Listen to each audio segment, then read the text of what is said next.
underline. Omong dikit tapi nyelekit. Bersama Om Bob. Temukan di channel YouTube Om Bob Indonesia.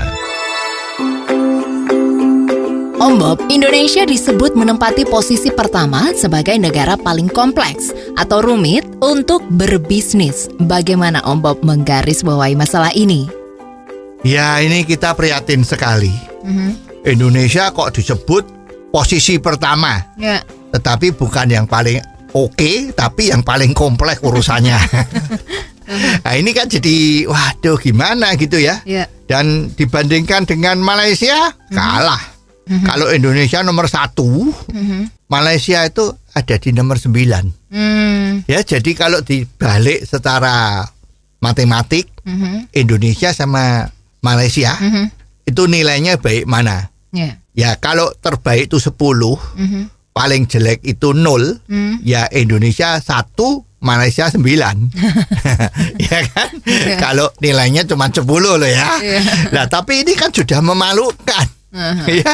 Ini surveinya dilakukan kapan Om Bob? Surveinya itu bulan Juni kemarin. Ya. Yang ngadakan survei ini adalah lembaga yang katakanlah independen.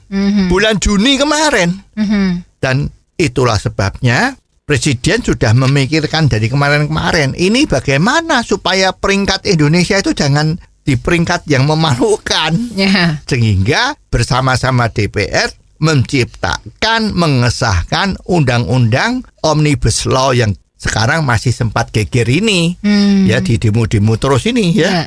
Tapi ya nggak apa-apa. Kalau memang di demo-demo tetapi jalan terus, ya hasilnya nanti akan baik.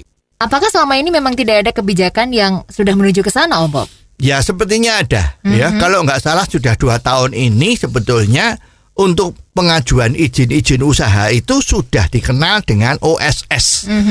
Online Single Submission, yaitu bagaimana caranya mengurus izin cukup lewat online, lewat komputer saja, tidak bertatap muka.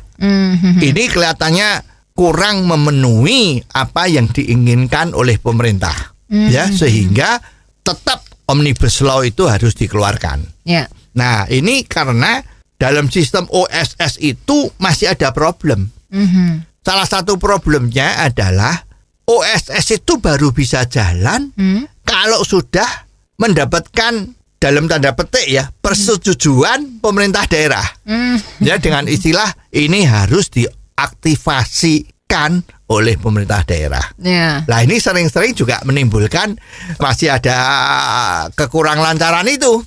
Nah, ini kan jadi memang tidak bisa sinkron, tidak bisa jalan kalau semua orang itu, semua pihak yang terlibat ini sama-sama mendukung.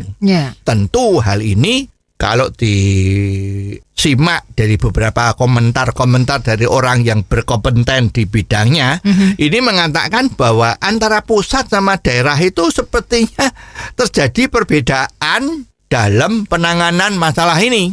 Kalau pusat itu memikirkan secara komprehensif seperti naik helikopter itu kan, dari atas kelihatan di sini bagian ini bagaimana caranya harus bisa lebih baik kerjanya macam-macam ya. Juga dia harus mikirkan secara makro bagaimana bisa menarik investor dari luar negeri maupun dalam negeri agar supaya betul-betul mau menciptakan lowongan pekerjaan bagi masyarakat Indonesia yang setiap tahunnya itu lulusan sekolah itu kan kira-kira 2,5 juta. 2,5 juta kalau dibiarin terus kan jadi pengangguran. Kan repot ya. Nah, tapi kalau di daerah itu kelihatannya pemandangannya itu kan tidak seluas yang ada di pusat. Jadi boleh dikatakan kalau pemerintah di daerah itu orang-orangnya masih berpandangan kecil, mikro. Kalau mau bicara lebih terang-terangan kan berpandangan sempit ya, dan berpikiran sektoral. Nah, ini memang harus disatukan. Lah, bagaimana caranya menyatukan? Ya harus pakai Omnibus Law itu. Tapi Omnibus Law ini juga harus tidak bisa secara langsung menyelesaikan masalah ini kalau memang tidak ada ketegasan dari pemerintah di dalam melaksanakan ini. Ya. Jadi Omnibus Law ini baru bisa jalan kalau semua pihak itu mendukung. Ya.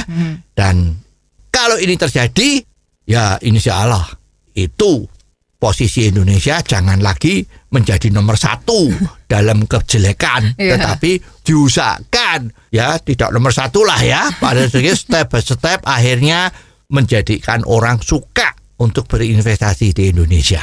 Oh, jadi begitu ya Om Bob. Jelas deh sekarang. Terima kasih Om Bob untuk waktunya. Sampai ketemu lagi di waktu yang akan datang. Underline. Omong dikit tapi nyelekit. Bersama Om